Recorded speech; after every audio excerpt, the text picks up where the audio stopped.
Just getting my stuff together. So I got a new use for like the last 5 years. I've had two phones. So bear with me here. Two phones. One that is or was. Can you hear me? When you get on, let me know if you can hear me. One that was just for videos and social media and content, and then one was for my normal life. And I just got down to one phone. So with that being said, a lot of adjustments already, right? One, for just getting a new iPhone in general is an adjustment. And then two, I'm trying to figure out how to, what I need to record on, because I have to record live, extra recording, podcast, so voice, plus got my notes over here. So bear with me. Very excited about this live because I love training and talking about training, all the things. So really excited and just happy to be here. So if it is your rest day, is my rest day. Mondays and Fridays are my rest days. That was probably the best decision that I've ever made, definitely in my training and business and life in general, is making my rest days Monday and Friday. I made that switch probably 2021 prep. Kept it, obviously, it's working. So in this training, if you didn't know, I'm doing a live. I'm not gonna say every Monday, but I'm gonna aim for every Monday. And it is either gonna be here, or it's gonna be on Instagram, or it's gonna be in my G4 space. It'll always go into my G4 space. Sometimes I can't save these lives. It's weird. So social media is just trying to, if you haven't come and joined my G4 space yet, please come over there and join. God gains goals and growth is what G4 stands for. And it's just literally my own social media platform is pretty much what it is, and where I can do everything that I want to do plus more. Teaching, it's just a better environment. Community is number one, two, teaching. And those are the two things that describe me. And so over there, the link is in my bio, and that's just where everything is going to be housed. So if you missed any of the lives, I've been doing them all year on Monday about nutrition and training, mindset. I'm just going to swap back and forth based on so I'll put out a question box every week on Thursday. So whatever the questions are, that is what I'm just basing everything on it. And my girls ask questions every week, my clients. So based on that, I'm just going to kind of go back and forth. So if you have questions, you can ask them under here. You can ask them in this live. And yeah, but the answers plus the detailed, everything that's in my notes, because I'll write a document for each one, will be in the G4 space. So over there, you'll be able to rewatch this live and have the tools to go along with it. Descriptions, worksheets, all the things that I have over there in my G4 space. So that's in my bio, and we'll probably go ahead and get started. So like I said, if you come on, say hey, and then just so that I know that you can hear me. Okay.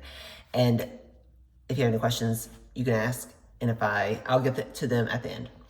All right, so we are going to talk about progressive overload a little bit deeper, or no, a lot of bit deeper than just basic surface level progressive overload, as you know, because a lot of people know what the term is. Some people don't. A lot of people don't, actually. A lot of people don't know what that term is, but some people do, and they don't know all the ways to apply it. And so we'll talk about that. We're going to talk about mental exercises that I do I call brain train my brain to push beyond just what I'm comfortable in, right?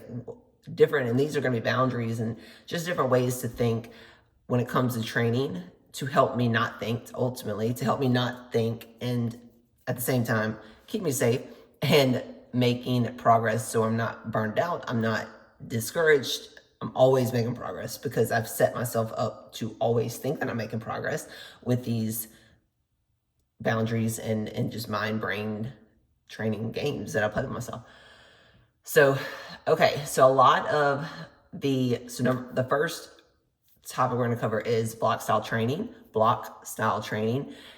versus confusing muscles. So a lot of people, and I was one of these people early on in my lifting career thought the way you build muscle is you confuse it, and that ultimately, once you learn the science behind how you build muscle, that doesn't make any sense.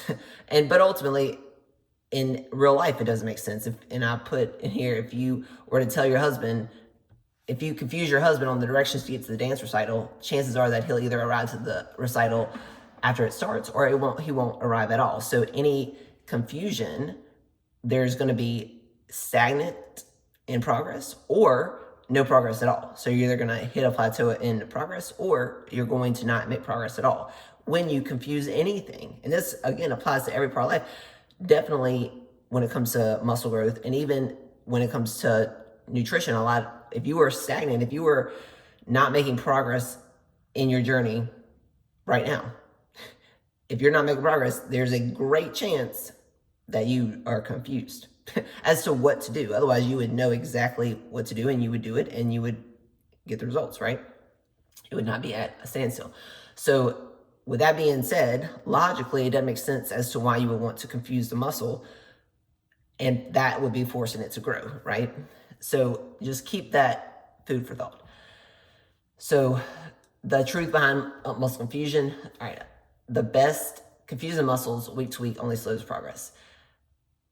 Block style training is doing the same lifts every week for a consecutive amount of weeks, and those weeks can be 4 weeks to 12 weeks. It just depends on the person, depends on how experienced they are, how their recovery is. So for me, with my girls, the minimum we usually do a block is 5 weeks.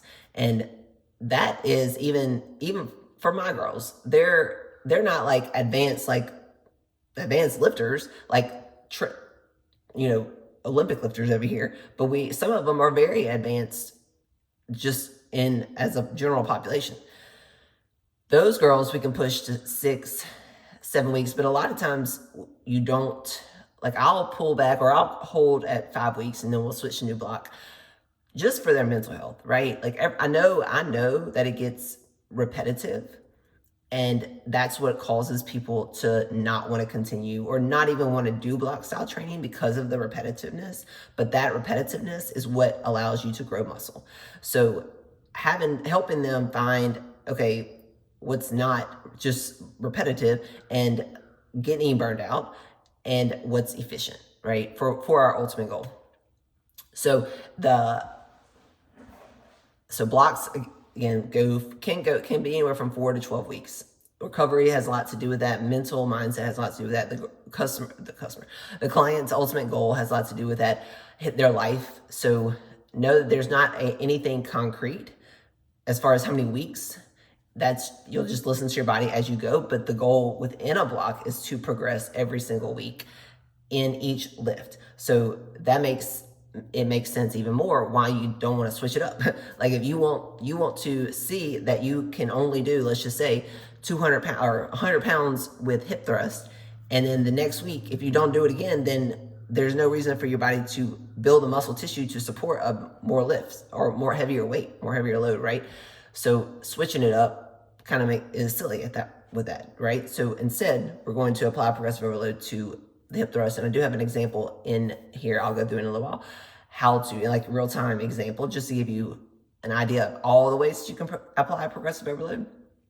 But let's say it one thing at a time, right? So block style training, like I said, it could be 2 workouts a week that you do in a block, if that's what time allows, or 3 or 4 or 5. Whatever, that doesn't matter. It's just the idea of this week to week, for a certain amount, consistent weeks, that you do the same amount of workout, or the same workouts, same exercises, applying progressive overload. That's where you're going to benefit. If you get off live right now and you only apply that, you're going to see progress. Okay, so the best exercises to be within the block are going to be your basic movements, the squats of the joint. So I will have all this. I'm not going to go through all of them, but I will have it all in my G4 space with this link to this video. But your basic movements, all the ones that nobody wants to do, those are going to be the best movements to build muscle most efficiently. That's your squats, your hip thrust, your lunge, push, pull, and rotation of the core.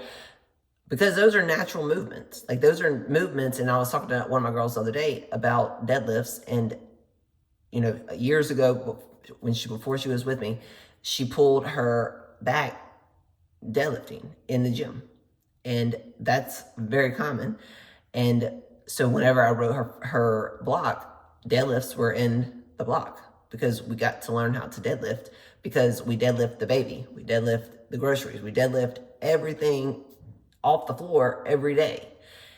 So we don't want that to be a crutch. We don't want to avoid deadlifts because we deadlift all day long, right? We squat all day long, we lunge all day long. And whenever she thought about that, she was like, oh, that's right? Like, so let me just dive into this, and we're going to build this tissue slowly. We're not going to do anything silly. We're going to build it though. Because we need to have it.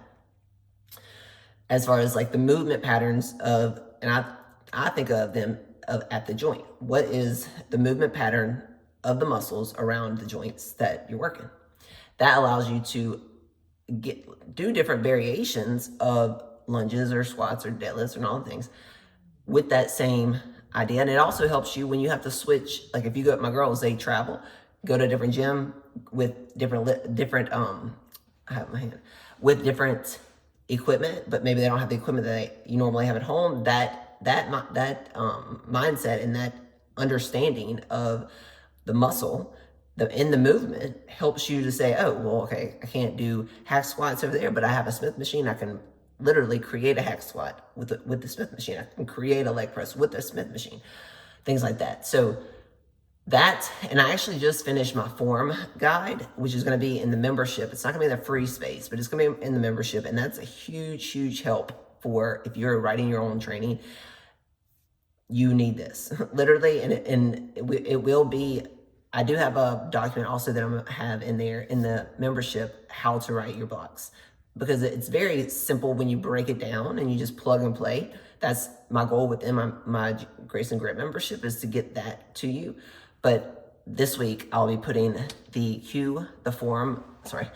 call it form first guide with every lift that you can imagine or that you need to imagine in there with the caricatures so you can see the muscles, the lip, like everything in there for you to literally say, oh, okay, glutes, I need to do this one, I need this one, this one, this one. So that's going to be there this week in the Grace and Grit membership. That, along with this and everything else, you'll have everything you need to make amazing progress. Okay, let's keep going. Different ways to apply progressive overload. So here is where it starts to get fun. The volume. Obviously, everybody knows volume. Volume is the reps that you do, sets that you do. You can add reps. So ultimately, going week to week, we're going to add reps. We're going to add sets. We're going to add load. It's not always, so load is the amount of weight that you push, right? Make note that I would rather you hit one more rep, then one more set even, before you increase load. And that's really hesitant to even say that because people overthink it, but that also helps prevent you from increasing load before you're actually ready. And I'm gonna go into that in just a few minutes. But going week to week, we're gonna increase volume, which is the amount of volume that you execute, increasing sets, reps. The goal is to hit one more rep than you did last week, even if that means adding an additional set with the smaller rep range, right? So, and I do talk about this a little bit later in the strength part of this live, but I'll give you an example though. If my rep range is 10 to 12 and that my strength is low for that day, whatever reason, and I come up short, like I say, I'm supposed to be using 35-pound dumbbells for overhead press for 10 to 12 reps. And I come up short of that bottom of the rep range 10 to get to the volume that I'm assigned to get to, that I want to get to, which is 10 to 12. I'm not going to keep pushing. I'm not going to use momentum. I'm not going to sacrifice the integrity of the exercise to get more rep, to hit that volume. I'm going to stop. I'm going to cut the set, and then I'm going to add an additional set, even if it's just 2 to 3 reps, just to hit that one more rep. That makes it better than last week, right? That's I don't want to say it's a trick, but it is. Like, ultimately, that's going to help you think. You're going to progressive overload, obviously, because you're physically pushing more weight. and you're going to feel it mentally. It just helps you get from getting discouraged, especially when it comes to strength, because, and I'll talk about this in a minute, but strength has nothing to do with weakness, right? Strength is your amount of energy available that day and muscle mass. So strength goes down when you have your cycle, when you are not sleeping good, when you are not eating enough. There's a lot of reasons that strength goes down. I actually did a 16-week out YouTube on this, because strength came down real quick when we cut from 500 grams carbs to 400 grams of carbs. Strength went down quick, obviously. So go listen to that if you haven't listened to it already, or you can listen to it, watch it on YouTube. You don't have to watch anything, you can just listen to it though. But that is a way to, in that case, like even for that day, I think I talked about it in that video, I did those little bitty sets after, because I was not at all pushing the weight that I was the week before, or that I had planned to hit that week. So here's what I did to increase volume. And again, apply progressive overload. Okay, load, gradually increase weight, lift it. Typically this means lowering reps first and then working your way back up to higher rep ranges. Increase weight from last week. You can increase weight quicker on lower body than you can on upper body. And so just make that note. A lot of people don't think about that, about how much bigger muscle in the lower body is than upper body. So that makes sense. That's why you can't overhead press gradually, as just like whenever, like leg press. You can easily go up to 5 pounds, 2 to 5 pounds, to 10 pounds even, week to week, based on your nutrition and how much energy available you have. And you're not able to do that type of movement in weight in overhead press or chest press or anything like that. And it makes sense because the muscles are so much smaller. So just make that note. Something else I do for so if I'm going, let's just say like deadlifts, sumo deadlifts, I think those are on my list tomorrow. And my goal is to hit 3 sets of 8 to 12 at, let's say, 360 pounds. For my warm-up sets, unless I know, which I usually don't know, I shouldn't know, and I'm gonna talk about that in a minute too. I shouldn't know that I can hit all 3 of these working sets at 360 for 8 to 12 reps. I should not know that. So because I don't know that, I increase the weight in my warm-up sets by, if I was using 25 pounds, I'm gonna use 27 or 30, right? Or I'm gonna keep the same weight in my warm-up sets and I'm gonna do one extra rep, just one. So those little bitty ways of progressive overloading, if I hit the same amount of weight and reps in my working sets, that still helps me move forward just a little bit. Does that make sense? So that's one of the, I guess, brain tricks that I play, but it's really just logic. It's really just makes sense, right? So you don't always have to go up and load. You can do what I just said. And then also we're gonna, the other two ways of applying progressive overload is gonna be range of motion, increasing that, and then tempo. Range of motion will probably be the last one. I should have switched them, but tempo, time under tension.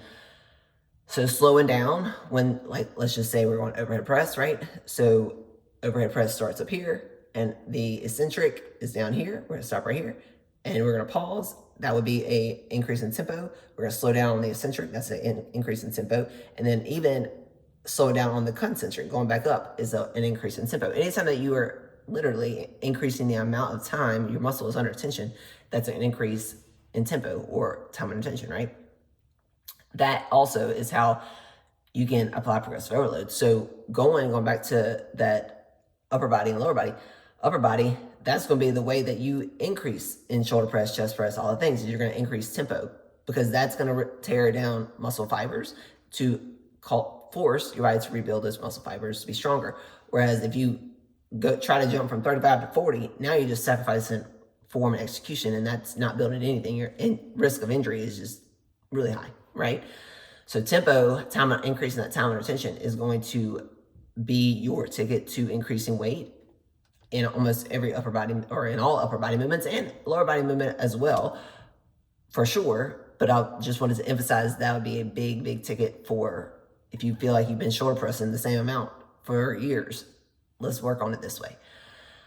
And then range of motion is the other way to progressive overload. And this one I'm very hesitant to even say, because people, they don't know what, so, and I put in here, I think of range of motion with 3 different levels, looking at it at your joint, right?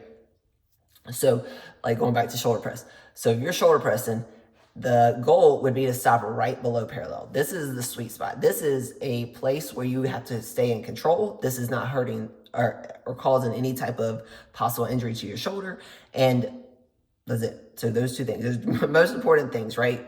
If you want, when you're here, so this would be full range of motion, right? When you're all the way down, full range of motion here at the shoulder joint. This is a whole different training over when you're trying to build muscle in shoulder press, right here. So those are 2 different exercises if you want to think of it like that. And both of them play a really big part in your overall growth of your shoulder growth.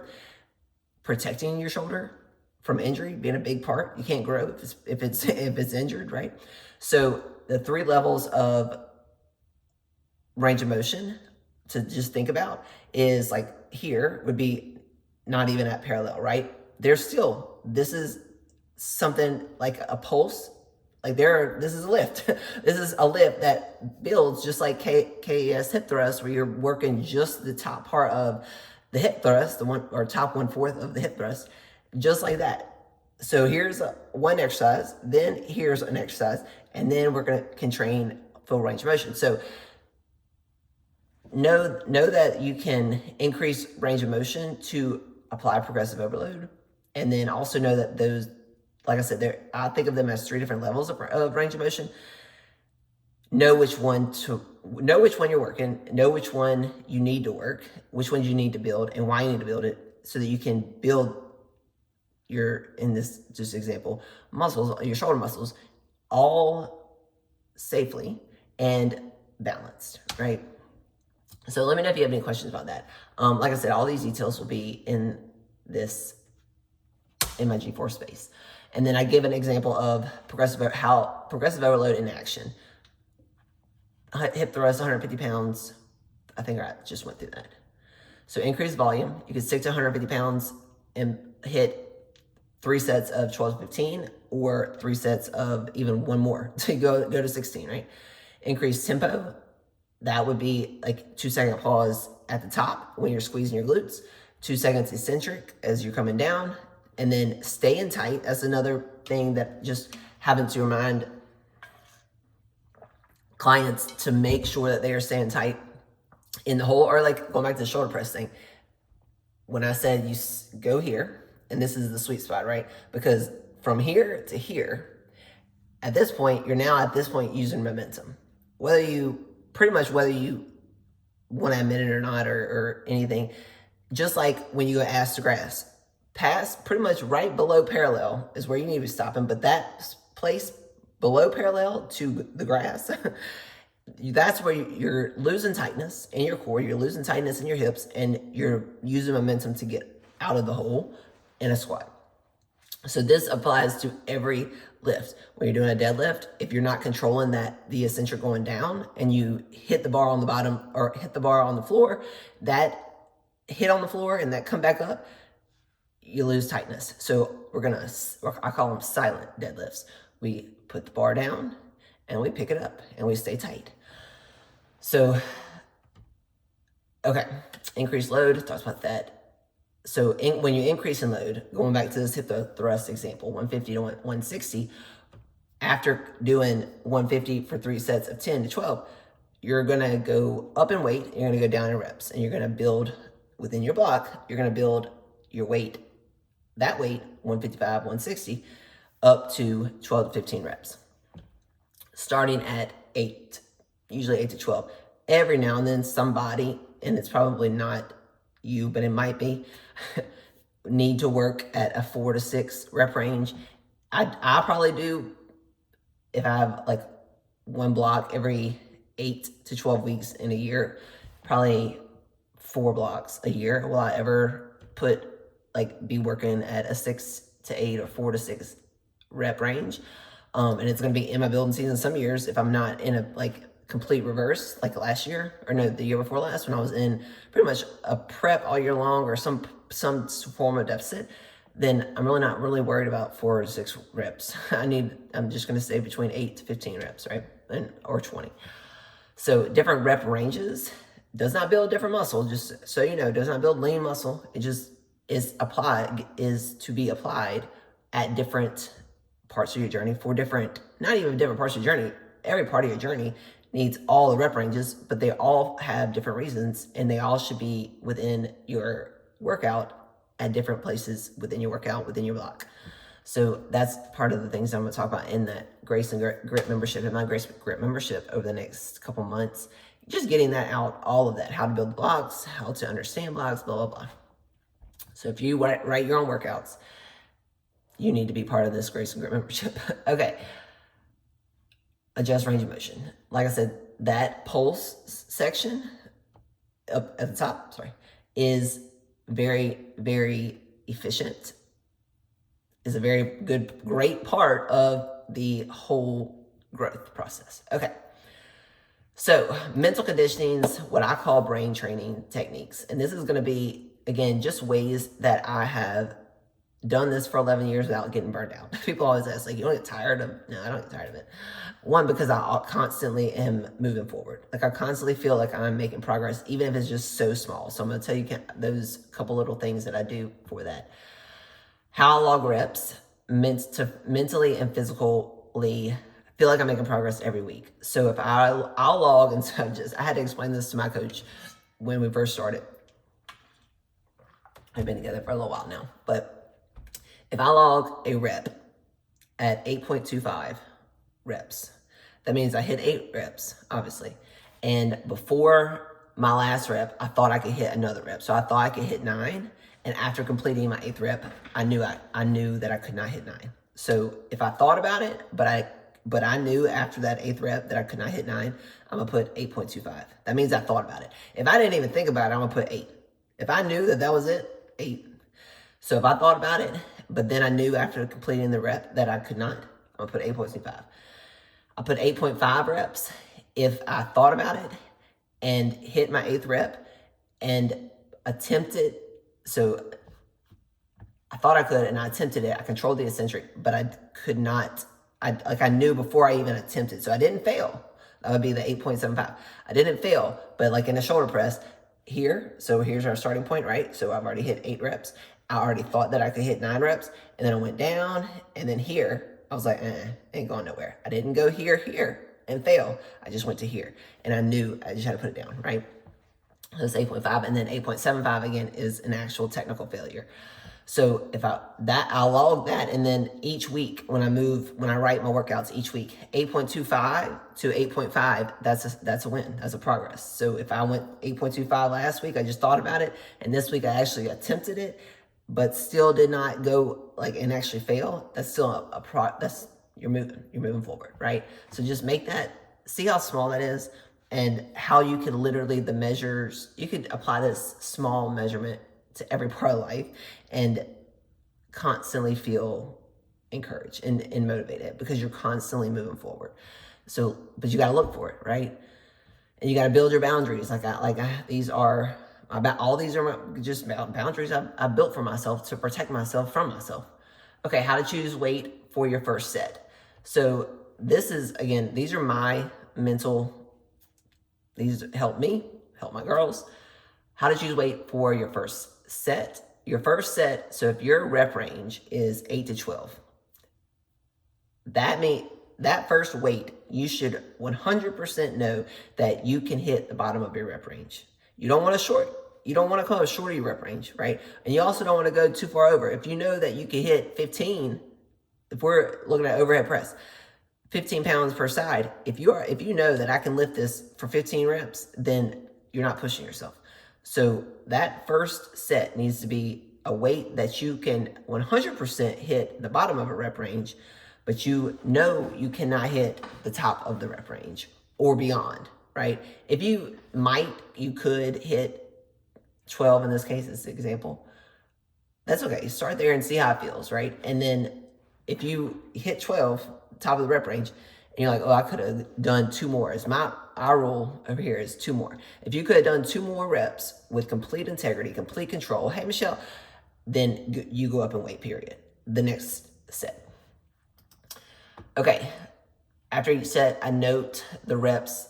Okay, so after each set within a workout, I note what I should be able to push the next or pull the next workout for the next week. I just make a little note. So I'll put like 40 times 3 and I'll draw a square around it. That way I save time on the other end that morning when I'm going to work, or the night before when I go write my workout. I'm going to talk about that in a minute. But figuring out how much weight I should use for the first set is already done. I don't even have to think about it. I just look at my notes and that's it. So the ultimate goal is, again, earlier, like I said, to eliminate any type of thinking to where you're minimizing. The only thing I'm thinking about is making sure that the form, my tempo, execution is right so that I don't get injured.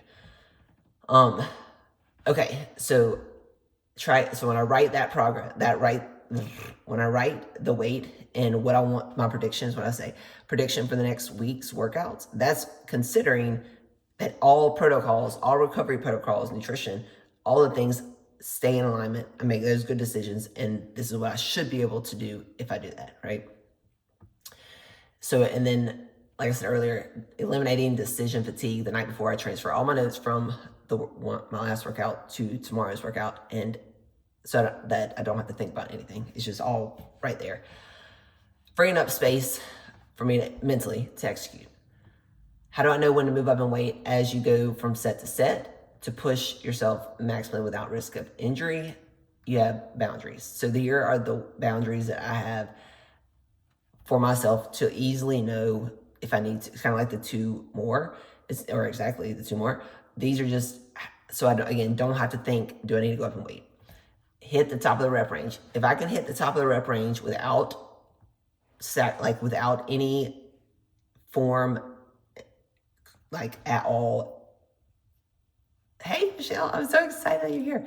Without any integrity being compromised of like form, tempo, execution. If I can hit the top of the rep range twice, so I'm trying to go off these notes so that I say it right. Then if I can hit it twice, then I'm going to go up in weight. That means that I need to go up in weight, right? Sometimes I'll hit it once and go up in weight, and that's because I know that I could have done 2 more going earlier. So again, everything's going to have like a direction. If you think of this, you go here, here's your answer. So if I hit the top of the rep range without increasing weight for the next set, then I'm working at a 0 to 1 reps in reserve. So that means I could not have hit 2 more. If I hit 15, like 12 to 15 reps, if I stop at 15 reps and I don't go up in weight, it's because I could not have hit 16 reps. Does that make sense? Before adding weight, I must hit the top of the rep range at least twice with full integrity. So that's just one of my rules of thumb to, again, not have to think, do I need to go up in weight? No weight increase if momentum, loss of control, or compromised form help you reach that target rep range or that target rep. I personally don't do any of these. I don't use momentum. I don't do anything. I will cut a set before I have to use momentum or compromise form, period. So just make that note too, that if you got to a rep with momentum and with loss of integrity, then don't go up in weight. That just keeps you safe. Stopping at the bottom of the rep range. If I stop at the bottom of the rep range, literally, so if it's 12 to 15, if I stop at 12, that means I'm working at a 0 reps in reserve. I could not have done 13. Like, my personal rule is I never stop at the bottom of a rep range. If I cannot do 1 more, like I can always do 1 more, right? That's my rule. But if I don't, that means this is where I'm working at a 0 rep in reserve. So it just makes it clear, definitely for my coach, but also for me to know the energy expended during this was maximum, right? Maximum. Okay. Ways to guarantee progressive overload when strength is low. You won't always increase weight or reps. This is not a sign of weakness or muscle loss, just FYI. Like I said earlier, strength is a combination of muscle mass and available energy. energy from cycle, poor sleep, under eating, life stressors. It's normal to feel this fatigue or feel this in your performance, in your training. Understanding energy availability helps you set realistic expectations, which is huge. Stay consistent and avoid frustration. Strength is not about muscle, it's about managing your body's resources wisely. So it's your body's resources in every way: your food, your water, your sleep, your like supplements, all the things. Like if everything is in alignment, then you can be discouraged if you don't push X, Y, and Z. If not everything is in alignment, then you not even on days like if, and this is just very black and white, if you have even one day where you're off nutrition, off whatever it is, sleep, just have your expectations be lower for yourself, for your performance next day. And if you don't like that, then let's adjust what caused that in the first place, right? So this goes into, I talk about this, let me see. Okay, let me stay on track. How I log reps when strength is low. So this is more for, actually this whole thing is pretty much for my girls, but you'll learn too. How I log reps when strength is low for both mental and physical health. Log 5+2. So 5+2. My, again, boundary is when I'm working, and this is in any set, whether I'm strength is low or strength is high, and it's hard. If I'll stop if I'm trying to hit, let's just say 10, I'll stop at 8. And if I can, within 3 deep breaths, hit another rep with full integrity, then I'm gonna hit another rep. And I'm gonna log it as 5+1+1+1. Or yeah, actually I'm gonna log it like 5+2, and that means I hit 5 reps straight, and then I hit 2 more reps one at a time within that under 3 breaths, right? Because if I need more than 3 breaths, then I'm just gonna cut the set. That means I'm just not strong enough right then, and that's okay, right? And then another way that I hit the volume that I want to hit whenever strength is low is I complete 10 reps, and then I'll take 3 breaths, and I might be able to go for another 5 reps, and then take like 2 to 3 breaths and another 5. And so at that point, I'll do 10-15-20. That just means that I went straight through those with these pauses here. Again, this is just for me to log and then build on each week. Like that's what this is.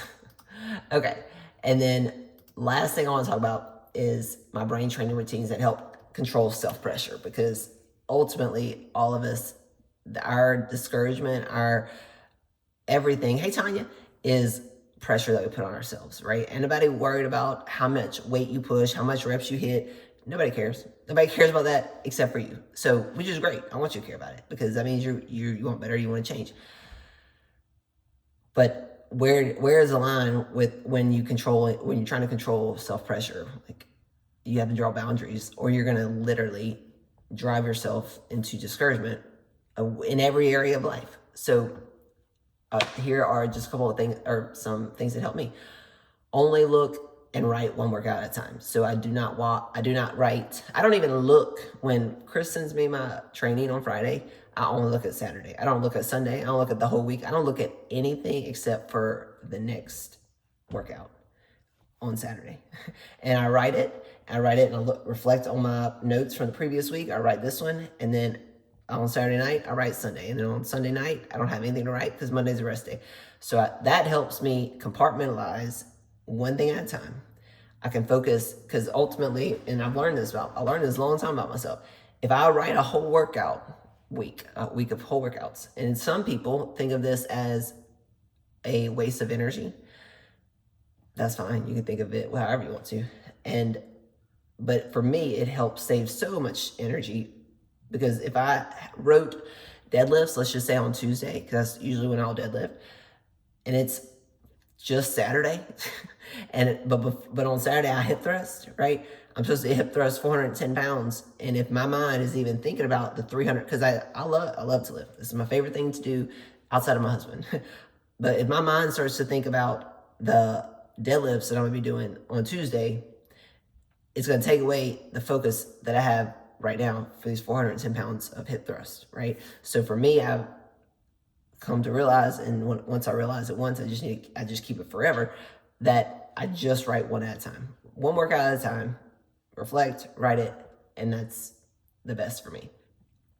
Based on the data from last week, yes. So I talked about that earlier. Based on that data that I wrote, the 40 pounds times 3 shoulder overhead press, that's what I'll write on tomorrow's workout. And I should, if I wanted to push that last week, then I knew that I was going to be repeating this workout, and I knew I wanted to push this week. That holds me accountable. So make sure food, water, and sleep are executed properly. So I put, if the thought of coming up short or going over my daily macros would ever pop in my head, the first thought would be, how is this decision going to affect my lift? And if you don't care about your lift as much as I care, then just how's it going to affect your energy? So that's what I have my girls do.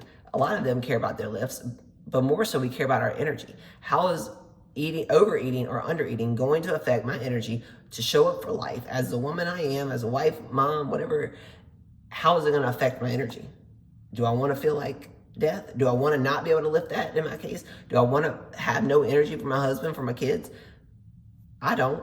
I want to have as much energy as I can, because that energy is what helps me grow in every area of life, right? So I'm definitely not going to short myself. So my first thought, if that ever were to come to my head, which it doesn't, but it doesn't because of this, like the importance of it. My daily decisions are going to always be based on the ultimate outcome that I want. And I just did a podcast about this, having an outcome-based goals rather than just goals, right? This eliminates 95% of daily decisions and makes the other 5% very simple, right? So I don't even think, a lot of times I talk to people all the time about how I got into this position as far as like coaching and competing, and I literally just say God gave it to me, and he every single day I just wake up and I wake up, I have exactly what I need to do from my coaches that he gave me, from my clients that he gave me, and I just do it. And so I don't really have to make decisions, but I don't make decisions because of the things that I put into place, right? All of these rules, all of my coaches, all of the people that I pay in whatever way to put in positions that they are, and then I can wake up and I could just do me, right? I don't have to make decisions, and the decisions that I do have to make are very simple because of the boundaries that I've created. Okay, rewrite any notes. So I rewrite any notes. This is another place that people think that they are losing time, where they rewrite the notes or they rewrite their training. And in my mind, like the cues, the weight predictions, all of that is the last thing I do every day before I train.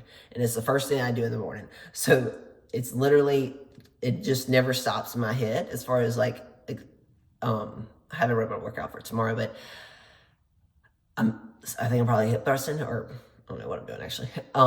This is how much I don't even know what I'm doing tomorrow. I'm just gonna pull up my training and I'm gonna write it and I'm gonna do it. But once I write it, the notes, the cues, like deadlift's a really big one because I have to remember to sit back and sit down, sit back and sit down. So I literally will recite that in my head for 24 hours or however 12 hours before my lift. Sit back, sit down, sit back, sit down. And the number that I want to hit, 40 pounds per side or 360 pounds, whatever it is, will be in my head. So it's almost a form of manifestation. This is exactly what a manifestation is when you're thinking about what you're going to do and then you do it. So that's what I do with writing my workout at night and then executing it first thing in the morning.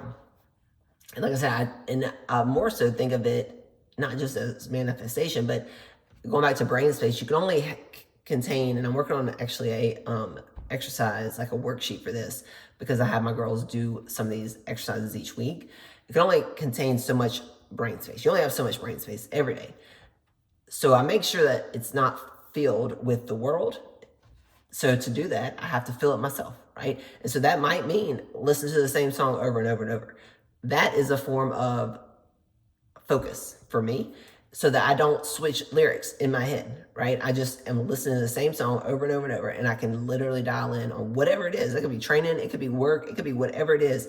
If I want to focus, I will find a song and I'll put it on there. Like it'll have to be a vibe song, right? Like whatever vibe I'm in, but I'm just gonna put it on repeat for hours. I can put it on for days at a time. That helps me control my focus. If you think about it, think about the brain space. If you can't focus, think about the brain space. How much brain space are you leaving open for the world to fill? Limit that. If you can limit that, you can control everything in your life. So if I fill my brain space with only the focuses I need right now to achieve what I need to achieve, I will achieve 99% of my predictions. And this goes to everything in life. If I do not fill my brain space with my controlled thoughts, the world will fill my brain space, which steals energy and focus, making it harder to achieve the goals I've set. So hopefully that makes, you can apply that and just apply it every single day. Like Andy applies it. He doesn't work out. He applies it. How much brain space is somebody taking? How much brain space is social media taking? How much brain space are you wasting every single day on things that don't matter, that don't move you forward? Don't let people steal it. That's all you got. Okay, show up, and then the next thing, I show up, I warm up, I take everything one rep at a time. If it doesn't feel good, I slow down. If my focus is off, I slow down. If something doesn't feel 1,000% right, I'll slow down. Even if the numbers are not moving, my predictions are not the numbers I'm hitting, it don't matter. The reason that they don't match, so this is what I was saying earlier, if the numbers I'm moving do not match my predictions, there's a reason that they don't match, and I need to address the reason, but not in that moment. So I need to think about, I'll make a note, if the strength is low or I'm not moving the weight that I should be able to, based on my predictions, I'll make a note. I'm not gonna think about it right then. I'm gonna do what focus, finish executing this lift, and then I'm gonna look back at all the data, and I'm gonna put together why is my strength off? Where's your sleep? Where's your blah, blah, blah, right? And last thing, I do not chase numbers, I chase feelings, and because of that, I'll always hit the numbers that I should in the time I should to build a body that I want injury-free. So just food for thought. This was a fun, just document to write, definitely, but for me to talk you through, so because it's something that I literally teach clients every single week when it comes to training, and once they learn this mindset, just this brain training, their training just takes off as far as like completely change. Because you're until you get to the level of, okay, so if you're stagnant right now with progress in training, and let's just saying that food is in alignment, recovery and all of that, but it's probably just because you're not executing as efficient as you should be executing. So use these tips to execute it efficiently. Like the worst feeling, and I feel you on this, is doing the work and like, I don't know, like, should I be making more progress? Like, and being in that limbo place, like nobody wants to feel that. So build the boundaries, and the boundaries might be hire a coach. Build the boundaries to make sure that you don't have that what if thought. Like that's something for me. Failure, I'm not scared of failure. I'll fail all the time, right?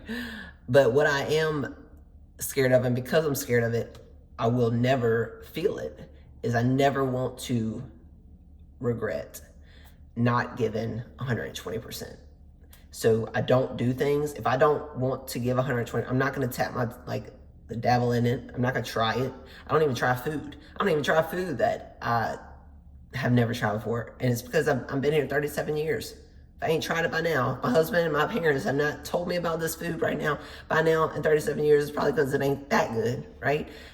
I just apply that to everything to keep my brain space controlled, to keep my focus controlled, to achieve the things that I want to achieve. So again, that's like, once you get to that level where you're like, all right, I'm ready to take all of my efforts, and I want them to all align towards my ultimate goal, right? I don't care. And so when I say one ultimate goal, it took me a long time to get to this. So don't think it just happens overnight. It can happen quicker with the guidance because I've been through it, right?